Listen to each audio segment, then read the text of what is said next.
Hey guys, today we're going to be looking at ancient China, which developed for the early part of its history in total isolation from the other civilizations that we've looked at. So it's interesting to look at ancient China and see how they developed and then compare them to the other civilizations that we have already seen. So let's start with Chinese geography. They are actually an original site for agriculture. So just like hunter-gatherers switched over to agriculture in Mesopotamia around 10,000 years ago, not long after that, Chinese hunter-gatherers figured out how to grow certain crops in an entirely different part of the earth. So whereas in Mesopotamia they domesticated wheat and peas and cows, in China they domesticate this grain called millet, and then rice, which you know, and pigs. And using these three crops to start with, they begin their own independent and isolated civilization. They're isolated for a couple of different reasons. First of all, they're just really far away from all the other civilizations. The closest civilization to them is the one of ancient India, and this one is isolated from ancient China by the Himalayas. They're also isolated to the northwest by really stark deserts, as you can see on that map there. And to the south, they're hedged in by deep jungles that they don't have the technology to clear and turn into good land for agriculture. So for a while, they're trapped over on the east coast of Asia and don't even really know about the other civilizations' existences. There are two important rivers on the east coast of China, which are located in this red circle, more or less. And these rivers start out as the heart of Chinese civilization. In the same way that the Tigris and the Euphrates were important for Mesopotamia, the Yellow River and the Yangtze River become kind of the backbone of Chinese development. And these rivers, just like the other rivers we've studied, are important for a couple reasons. First of all, they are helpful because you can use them to irrigate your crops. So you don't have to depend on rain. You can use the rivers themselves to water your plants. And then there's flooding also. And this flooding is useful because it provides fertilizer, but it also requires a lot of organization. The peasants work together to channel the river and control the flooding, and this in turn requires a lot of organization.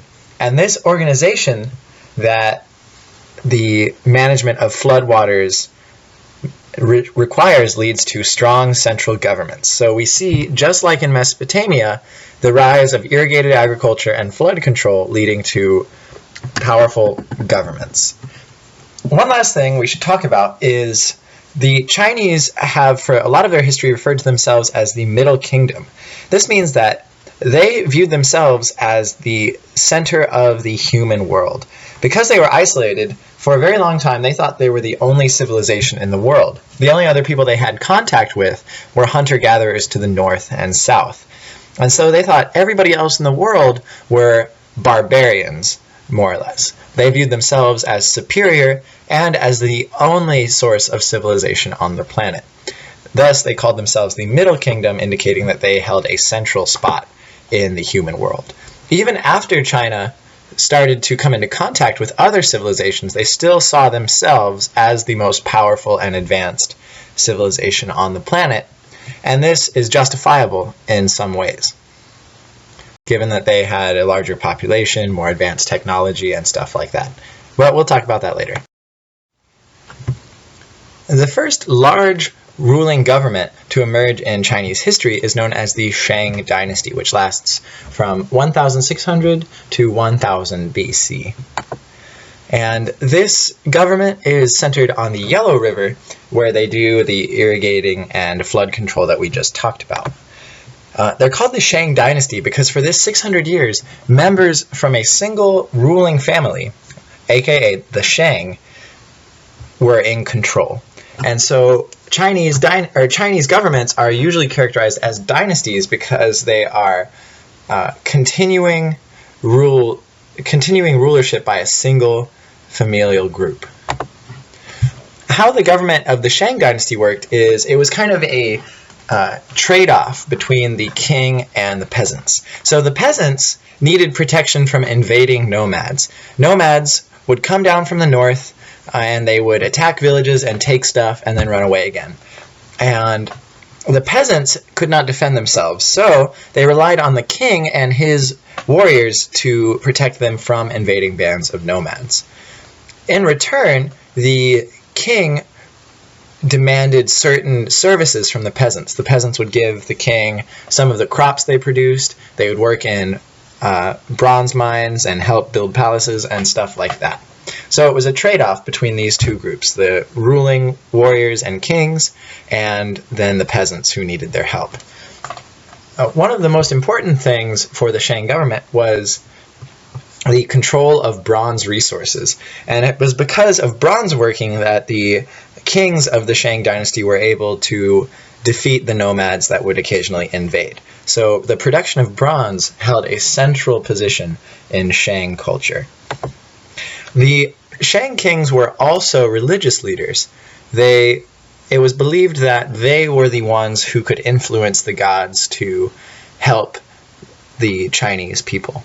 And so this is a lot like what we've seen in other cultures where the king holds his position partially because of his religious status.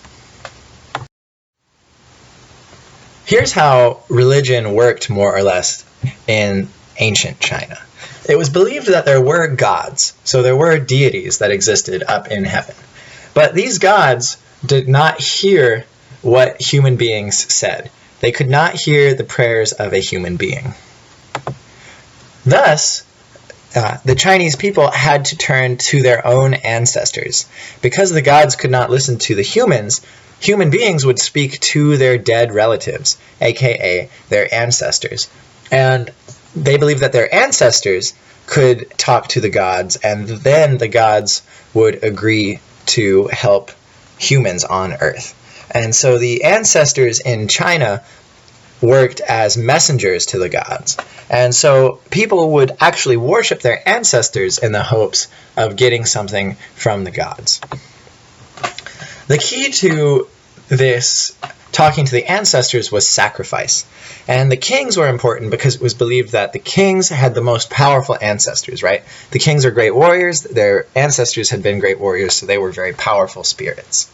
And so the king would offer sacrifices to his ancestors, usually in the form of wine or agricultural products. And these vessels you see here were made out of bronze, and they were used to offer sacrificial wine to the gods. But so the king would offer up this wine to his relatives, and then the relatives of the king would talk to the gods and agree to help the Chinese people out. So it's kind of a complicated multi-step process of getting the gods to do nice stuff for you. That's ancient Chinese religion in a very small nutshell. There was also a kind of governing philosophical principle that's summed up in the ideas of yin and yang, and you've probably seen the yin-yang all over the place. But so the idea is that there were two opposing forces in nature. Yin, which represented the earth, darkness, and mystery, and yang, which represented heaven, light, and order. And unlike in Zoroastrianism, where they believe that these two opposite principles were in conflict with each other throughout history, the Chinese believed that these two principles were both important, and it was only when yin and yang were in balance and existed together with each other that the universe would achieve harmony. And so they believe in the opposition of different values rather than in the total victory of one side or the other. Chinese writing is really unique and interesting, and it at first is linked up with the religious stuff we just talked about. So the earliest examples of Chinese writing that we have exist on these things called oracle bones. And you can see a picture there of Chinese writing inscribed onto a turtle shell, which was one of their favorite things for making oracle bones out of. And so how the oracle bones worked was that the king or some other important religious guy would get a bone and they would inscribe a question onto it. with their first example of Chinese writing that we have. And then they would use heat to crack the bones, and the crack would make a certain shape, and then they would look at the shape and try to understand if that shape meant that the answer to the question was yes or no. So it was a complicated way of trying to tell the future. I don't know how effective this was, but it was interesting because it was only through writing down these questions that they could ask them and get their answers back. So the origin of writing in China came out of religious practices.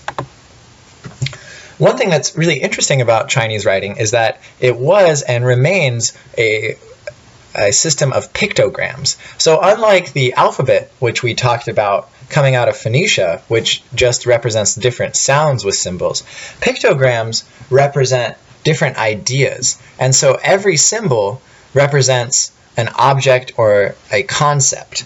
And what this means is that every object and concept has its own unique symbol, which means that you end up with thousands and thousands of different symbols.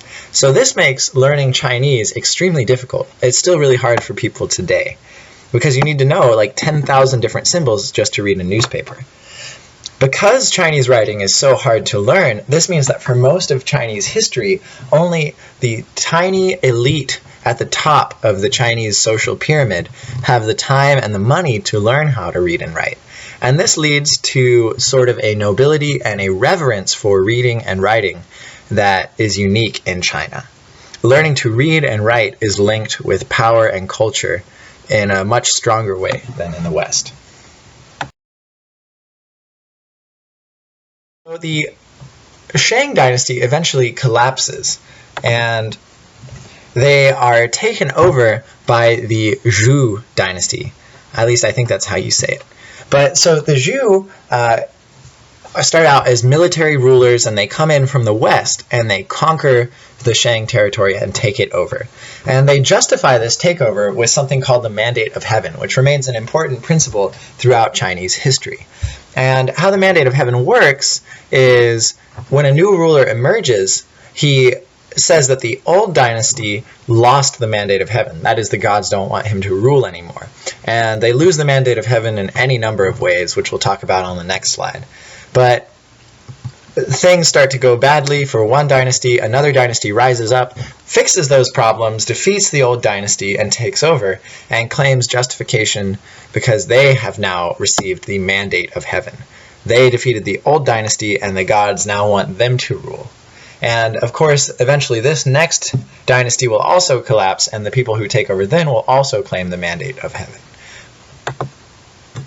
The Zhou take over, and they set up a feudal system, we call this feudalism, right? And how this works is that there will be a central ruler or king, but they rely on independent lords. So the central king will say, okay, you rule over there, you rule over there, you rule over there, and basically do whatever you want.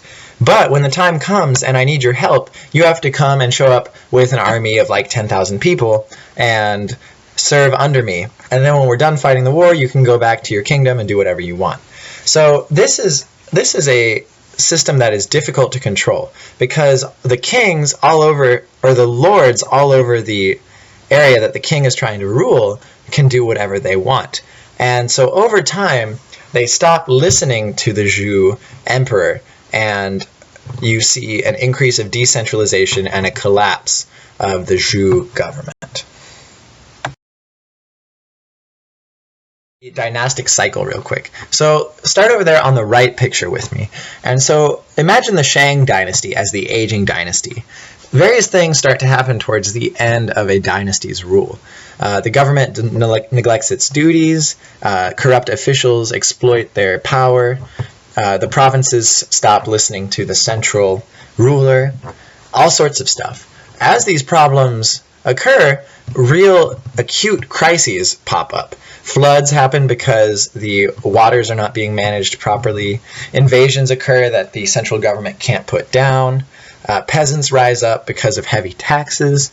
And in response to these problems, a new group rises up and claims that the old dynasty has lost the Mandate of Heaven. This new dynasty will then fight a war against them, and if they're victorious, they will become the new ruling dynasty. And then they will supposedly fix all the old problems, and the cycle will begin again, because as the dynasty ages, it too will become corrupt and neglectful. So that's the idea of the dynastic cycle, and it kind of goes on in China for about 2,000 years.